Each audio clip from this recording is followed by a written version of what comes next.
Nahiya naman kayo sa inyong kapwa Pilipino. Binastos pa nila ako. What is the law and what Pakinggan ng proceeds of the illegal drug trade ng Duterte. The law enforcement, the highest law enforcement official being head of PNP. Now you're hiding this scoundrel, this fugitive. Yeah. And I think tulad ng sinasabi niyo sa ebidensya, ano naman po ang tingin ninyo ang magiging epekto ng mga audit finding ng COA dito sa mga paggastos ng Department of Education noong secretary si VP Sara? Alam mo, malaking bagay, malaking bagay. Ang una, ang COA ay independent structure in government eh. Commission yan eh. Independent of the three branches of government. Hindi siya under ng executive, hindi siya under ng legislative, hindi siya under ng judiciary. So, parang ano siya, talagang ang trabaho niya, ang bantay. Pero not only that, no? Dahil may expertise.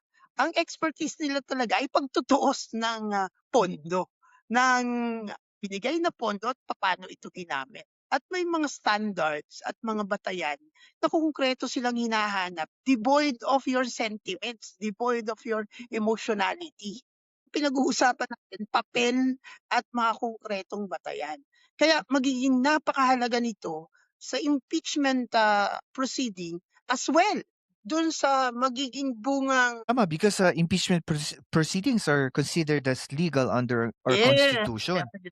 Lahat ng makukuhang ebidensya doon pwede magamit sa mga future proceedings.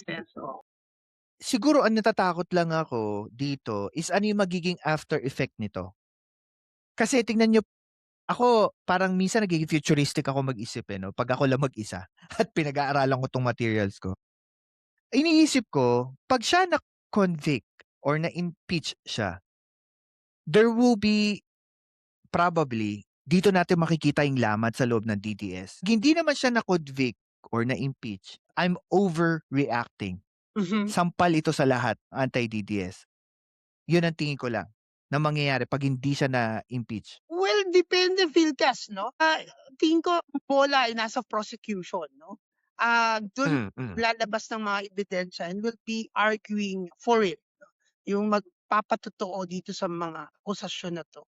Kasi pwede talaga namang magdesisyon ang Senate Court, impeachment court na i-dismiss yung kaso o Sara eh. Pero just the same, kasi nga political team panalo yun.